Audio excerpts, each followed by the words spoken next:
once again, we back at y'all in the living room. Yeah, back at you in the living room, you know what I mean? This is Sonny, this is TJ, once again. Yeah. You know what I mean? Today we gonna bring it to y'all on a different level. Yeah, we're gonna get a little serious with y'all. Yeah, we're gonna give y'all a little insight on some of the things that we went through in the hood, you know what I mean? And to bring in some guest stars that actually survived in the hood, you know what I mean? You can call them casualties of wars, you know what I mean? They still here and they still out here with us. I was coming out the building from down at 301. I mean, I came over here to say what up to my peoples. So when I came in, I leaned over the gate. You know what I mean? We was chilling here for a while, you know, just talking and whatnot. And out of nowhere, yo, I swear, man, like 5 niggas came out this building right behind me, came out the building. You know what I'm saying? It started blowing. Bow, bow, bow. Niggas right here, I'm right here. My dude's on the bench. Up at the dead Twizzle right next to me right here. You know what I mean? They started blowing. Boom, boom, boom, boom, boom. I had no choice but to get up out of here, so I started running this way. When I started running down this way, everybody was scattered. They still was blowing as I was running down this way. As I get all the way down here, I felt like I hit my arm. You know what I'm saying? I fell on the ground right about over here somewhere. And when I went to get back up, go run some more, I got hit in my legs. You know what I'm saying? So I was down on the floor in an army position, just crawling. You know what I'm saying? Shit bring back mad feelings right now, you know what I'm saying, when I think about it, because I never reenacted before. But yo, that was real, man. We grew up in a real hood. I mean, sometimes we didn't even know if we was gonna make it home alive. I mean, you know what I mean? I used to always classify like LH, like you know how you say United States is the worst part of the world, even though it's the best part of the world, it's still the worst part. After that, you got New York. That's the worst city in the world, even though it's the best city. Then you got Brooklyn. That's the worst borough in the city. Then after Brooklyn, you got Brownsville. Then after Brownsville, you got LH. You know what I'm saying? That's how the world is, and that's how ghetto we are. So, you know. And it was crazy, man, growing up as a youngster in them projects, man. I mean, you come outside and just bullets just flying. You got to hit the ground. I ain't going to tell this story, but I'm going to tell this story. Peep this. I took 9 shots on Father's Day with my daughter in my arms. You really can't get more grimy than that. I remember that too. I remember. You know what I mean? You really can't get more grimy than that. And we kind of know the dude that did it to you. You know what I'm saying? Oh, but you know, that's one of them stories that's in the hood that's gonna come out. You know what I mean? So I'm saying, see, without this time, let's go to Angry Man. Without further ado, let's go to Angry Man right now. Let's see what he got to say about this whole situation, the hood and all that. Yeah. I've been smoking, drinking, motherfucking cops trying to catch me riding dirty, but they ain't gonna catch me never. It's Uncle Angry from the Debonair's Club, you understand? Shit, nice in the morning out here. Today's topic of the discussion is these young ass bucks and these big ass motherfucking guns. You understand? These motherfuckers running around here, they shooting up shit, they robbing shit, innocent people getting killed. Ain't no fun with a gun. You understand? Only thing gonna happen to you 2 things. You gonna be dead or in jail. Stupid little motherfucker. I just told y'all motherfuckers I did 17 years. I ain't gonna tell you what it was. But the pistol had a part to do with that. You understand? Pistols ain't no good. Young boys running around here, 13, 14 years old. Little motherfucker ran up on me the other night.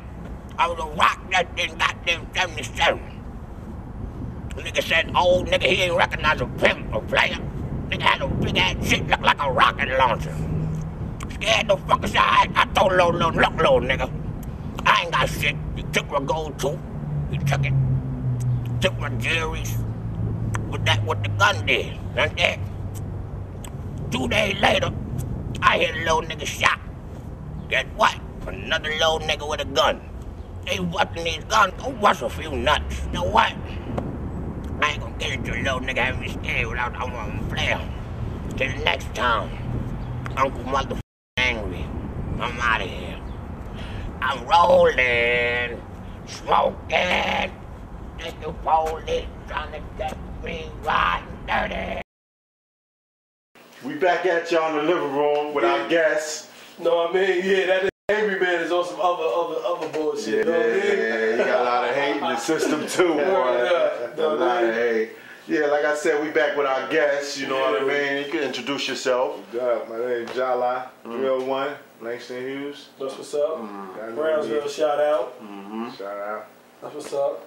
Yeah, like we said, we bring y'all some serious information this time around, you know what I mean? We want to change the neighborhood. We want to change how we start to see ourselves and portray ourselves, you know what I mean? Because we out there, we hurting ourselves, and it's up to us older ones now to come back and say, you know what, enough is enough. You know what I mean? I survived it. Let me help you survive it. You know what I mean? So here's my boy Jala gonna tell his story. You know what I mean? We gonna start him off with a question. I got a question for him. Yeah. But what we want to know is, growing up in a hood like Brownsville, how was your life coming up as a youngster? Life was hard. We struggled. Single parent home. 3 brothers, 1 sister. You know what I mean? Food stamps, welfare, dogs, cats. I had to feed. They was hungry too. Sheba? You know what I mean? Sheba. Shout out to Sheba. Oh yeah, I remember that dog. Yeah, you know what I'm saying? So you know, it wasn't pretty, but it was damn sure felt good though. You know what I mean? The love was there. My mom's was there. You know what I mean? Okay. She raised me good, grew me real good. All right. So, being that you came from a good household and a bad environment, you know, how did you stray from being in the streets? You know what I mean? Because a lot of the dudes growing up wasn't on the ball courts. You know what I mean? As soon as you walk out the building, out the front, out the back, to go to the store, I know it was temptations. Yeah, of course, man. Listen, man, I used to come out older dude, seeing all these younger dudes. They fresh to death, money, chilling. I'm struggling, you know what I'm saying? I wanted things too, man. And I see these little guys with it that ain't work hard to do nothing, don't even deserve this stuff, you know what I'm saying? But you know, to each his own, you know what I'm saying? So what I did was, I stayed focused in school, I played ball, I niggas know, you know what I'm saying, does that. You got it? You know what I mean? Yeah, I put a lot of work in on a lot of niggas out there. You got it? You know what I'm saying? Yeah. Shout out to Keon too, you know what I mean? My son. But anyway, you know what I mean, the ball strayed me away, you know what I'm saying? I was hard on that, you know what I mean? I was playing ball. You know, I tournaments in the hood, all that MVP championships. You know what I'm saying? Met a couple of NBA stars. You know what I'm saying, and all that. You know what I mean? But you know that ball thing, man. That kept me straight, man. You know, after school jobs, going to school, I couldn't deal with the streets. I ain't never want to do the streets. To this day, right now, I don't want to do the streets. The streets do themselves. That's a good thing right there, though. Okay, being that you was the type of dude that stayed on the ball court and all that, how did you experience some of the same stuff like the bad dudes in the hood experience? Yeah, of course. Like prison or, you know what I mean? Yeah. Or violence coming towards your way or something? Yeah, man. You can't hide from it, no matter who you are, you know what I mean? You could be the cleanest, purest person in the world, man, but it still find you one way or another, not just you. It could find you just from the people you be around. You know what I mean? It could find you from the girl you chilling out with. You know what I mean? If you're not a good parent, it could find you from the bad things your children out there doing that you don't even know about. You know what I'm saying? It's real deep, man. It's real deep, man. But see, that's what we're trying to find out. Like, see, your story is you made it, and you know, through the ball, but the struggle. You know what I'm saying? I want to really get into the struggle. I made it. Yeah. You know what I call as making it. I call making it for me right now, and for the way I grew up is that I'm still living right now. You know what I'm saying? A lot of people looking at making it as, you know, money, job, car, house, bank accounts. You know what I'm saying? I ain't get that yet. You know what I'm saying? But the things I done been through and seen that, I'm happy just to be living and be on a straight path, though. You know what I'm saying? Yeah. Straight path, staying out of trouble, man. Do good deeds, man. Make somebody smile every day, man. You know what I'm saying? That's what it is. Yeah. Okay. You know, I always got my ears to the street. You know what I mean? I'm always in the hood. You know what I mean? People come up to me telling me different stuff that happened to them, happened to other people. But I also heard something happened to you, some type of, you know, tragedy happened to you where, you know, it set you back a little something, you know what I mean? And I'm not gonna talk about it. I'd rather you talk about it a little something. Y'all probably look at this program and say, yo, that's Jala right there. Jala ain't no gangster. And that's the sad part about it, because I'm not. So why did I get shot 5 times? And I walk with a limp. You know what I mean? For what reason? I just came home from doing a year in jail. You know what I mean? Upstate. See. That's what I wanna get into also. Like, see, you got shot for doing nothing, but then you say you just came home. You feel me? So there's no connection from that to that, or you know what I mean? Because see, you just come out of nowhere, but you was in prison. You just telling us that you was playing ball all your life. You know what I mean? Like somehow, some way, you got caught up. You know what I mean? But you out of it now. You know what I'm saying? So where did you get caught up at? Because somehow you didn't make it playing ball. Right. You know what I mean? You got caught up. Some ain't go. Right. Some got lost somewhere. So give it to me. Yeah. Let's take it back a little bit. Yeah. Before you got shot, and let's talk about how you got caught up. Yeah. And wound up going to prison. Actually, the caught up part, it's not like a regular catch up. You know what I'm saying? It was just a personal situation I went on with myself. You know what I'm saying? It wasn't any violence done for me to the hood, to anybody in the hood, anybody that pulled the trigger that shot me. No violence, no nothing was done to them. Right. You know what I mean? It was more of a my prison time came from a violation of probation. You know what I'm saying? Okay. From non-reporting. You know what I'm saying? For not working. It wasn't never for catching new charges or anything like that. You know what I'm saying? Okay. And my probation stemmed from all the way back from 1990. You know what I'm saying? When I was young and dumb then, and I committed a crime. I wasn't responsible enough to follow order on how you go about your court cases because I was so dumb and young back then. So I decided to go on the run. So that all right. So wait now. See, 7 years on the run. On the run. See, so your inexperience in life, what from being on the ball court, kept you like dumbfounded to the streets situation that I wasn't ever used to going through. You that's getting caught up. Yeah, I got indicted in Supreme Court. All I knew was I was hitting numbers. So I kept it moving. 7 years on the run. Okay. I finally got caught. Went to jail, did a year for behind that. Okay. Came home after doing that year. 2 days later. Just say the next day, going to see parole like you normally do. Yeah. You know what I'm saying? When you come home from the upstate bed. Next day, see parole. Not the same day. You know what I mean?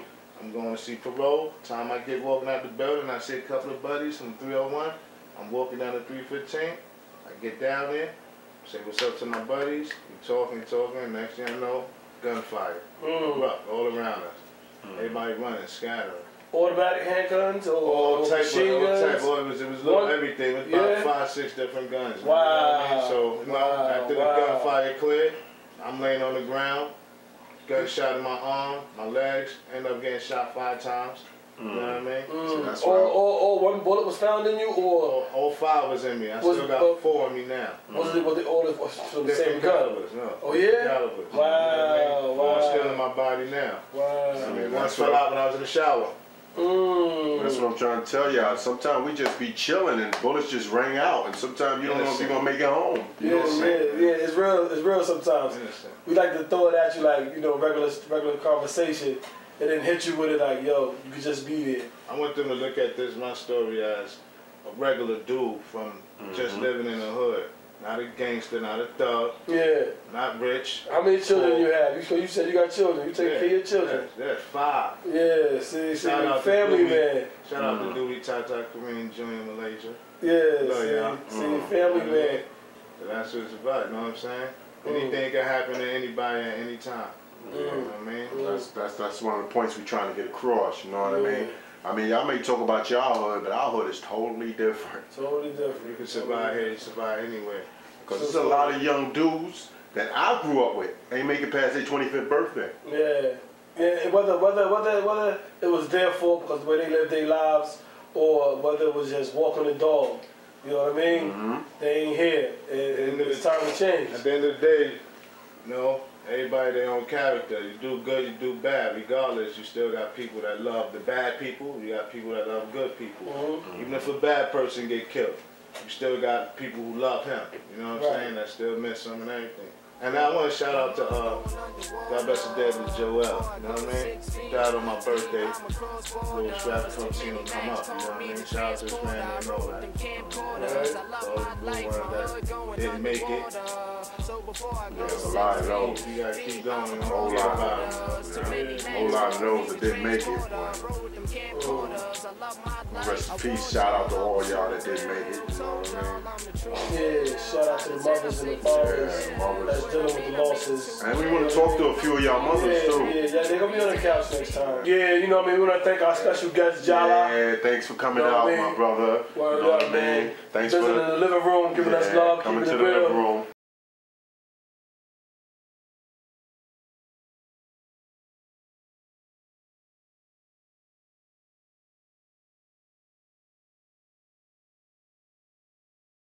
Today, you know, we got on the show a special veteran. You know what I mean? This is old school at its finest. You know what I mean? And when you say at its finest, if you got an artist that's been in the game from the beginning and he's still here now, that means he's relevant and he got something to say. So without further ado, I'm going to introduce himself to you, you know what I'm saying, and put y'all on to a lot of things that y'all need to learn. And he got some history for y'all. You know what I'm saying? So sit back and listen. That's what's up. Yeah. Yo, I'm glad y'all brothers had me come down here. That's what's up. I am the Grand Wizard, Disco B, the original Grand Wizard Disco B. I've been doing this since 1977. And I want to thank y'all brothers again for having me come down here. Yes, sir. Because I want to say some things. Yes, sir. I want to say some things. Let it out. Expose it. Yes, sir. I want to say some things. I've been doing this before hip-hop. You know, before hip-hop even came. So I watched this thing come. I watched Grandmaster Flash do the first mix. I watched Grand Wizard Theodore do the first scratch. And that blew my mind because I was a DJ. So when I saw the dude go wiki, wiki, wiki, that was it. I wanted to learn how to do that. I learned how to do that. Alright. Okay, so I'm one of the first generations. But also, too, I'm glad they had me come here because I'm from Brooklyn. And all you rap fans out there, all you hip-hop fans out there, you guys think it's all about Grandmaster Flash, Kool Herc, and Afrika Bambaataa. From my peoples. That's where I got it from. He love him, but wait, when I got it, I brought it back to Brooklyn. And when I brought it back to Brooklyn, it spread like wildfire. I want to big up the original Master D and Vaughn K, my man DJ Calvin B, Grandmaster Flowers, and my partner, DJ Calvin B. And I want to big up the Disco Twins, the original Disco Twins from Queens, Reggie and Robert. Y'all know y'all own a whole lot of pathmarks now. Y'all about to come back. They about to come back though. Oh, so they eating. They're eating. They own pathmarks. Anyway, That's what's up. you know, getting back to this, what I wanted to say is that, you know, while these brothers was doing it, while they had Grandmaster Flash in the Bronx, we had Grandmaster Flowers in Brooklyn, Albany Projects putting it down, St. John's Park doing it real big. You know what I mean? And these, what I'm talking about here is I'm talking about the originators. Like, You know, like a lot of people today, they have no idea what hip hop really is because they never heard it. Because it was only on cassette tape. We used to go platinum on cassette. I remember those cassette tapes. See, we did it ourselves. So we sold 1 million copies and we sold them for $10 each. So you do the math. oh yeah. You do the math. You know what I mean? Before bootleg, shit like that. Before CDs was even invented. Yeah, but what I wanted to say is that, you know, we had our own thing here in Brooklyn, and the pioneers, the first fathers of Brooklyn is me, the Grand Wizard Disco B, the almighty DJ Calvin B, Frankie D, Tony G, Brucey D from the Marcy. And we're talking about dudes like this, Master D and Vaughn K. These were the people that was doing what Grandmaster Flash and Afrika Bambaataa was doing. And I also want to say, you know, due to budgets, it's always like when Brooklyn is involved, they run out of money in the budget. We're supposed to be in the movie Wild Style. I'm going to try to get a hold of that footage, the original footage from the original film Wild Style, because they cut Brooklyn and Queens out of the movie because Harry Belafonte ran out of money. Couldn't get no more money. Back then, you know, it wasn't filming us for hip-hop. We come a long way. Wow. Okay. History. Some of you might look at this interview and go, oh, this guy, I know if I've seen him somewhere before, but I've never been famous by myself. I've always been with groups. You know, my first group, the High Powered Force, you know what I'm saying? And my second group, the World Famous Supreme Team. I also want to big up my man, Hitman Howie T, Shug Rock, my peoples. I used to be down with them too, made a few beats for Howie T and UTFO, Full Force, I'm just naming all the people that, you know, this was a Brooklyn thing. Brooklyn. I also want to big up my man Jalil and Ecstasy, Houdini. Houdini! And my man Drew, the original Grandmaster D, the DJ from Houdini. That's my man. We used to tour together. I mean, I could go on and on with Brooklyn cats. Just give them that history. You know what I'm saying? Give them that history. With Brooklyn cats. And you know, it's just so right now, it's just so much things is going to me. I'm not going to be able to give it all up at one time. But right now what I'm doing, bring y'all up to speed, because I'm working with Drop Squad, my man Tiger Styles. I'm the DJ for Drop Squad. You know, I never stopped doing this. From 77 to today, I'm still spinning. That's what's up. Whatever spins, I can play it. That's what's up. Give me your iPod, put a spinner on it, I got you. You know what I mean? That's what we doing. But basically, you know, I just like to drop history because I like for people to know the true story of hip hop. Stepping back into the ring because nobody is actually putting Brooklyn on the map. Every old school tribute I see, a hip hop celebration, they start our old school from Big Daddy Kane. Big Daddy Kane used to watch me DJ in the park. He used to stand behind my ropes while I'm DJing, so you can't start it from him. Okay, yeah, they did big, the Juice Crew and all that, Big Daddy Kane, you know, big up my man Biz Markie and all that. I mean, Biz Markie's still doing it, but then, you know, I can't see how these guys are sitting in there and they ain't bringing this thing back to Brooklyn. Yeah. So that's why I love my brothers right here. Because they came and you know, it seems like in life, like the real guys, the creators and stuff always get pushed back. And there's always some guy that comes out, you know, they Vanilla Ice you. You know what I mean? You know what I'm saying? The DJ that impressed me, like impressed every other DJ, was Jazzy Jeff. I want to know how that. My boy Jeff. Let me tell you about this now. You know, back in the day. I was talking to him at the Hip Hop Honors. I was telling him, why you and Will ain't up there? You know what I mean? Y'all should have been got on it. But here's the deal.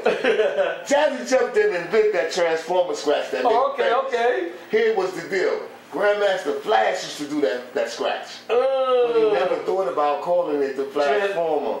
Transformer, He never thought about that. Give it a name. Matter of fact, he even made a record. Relieve yourself.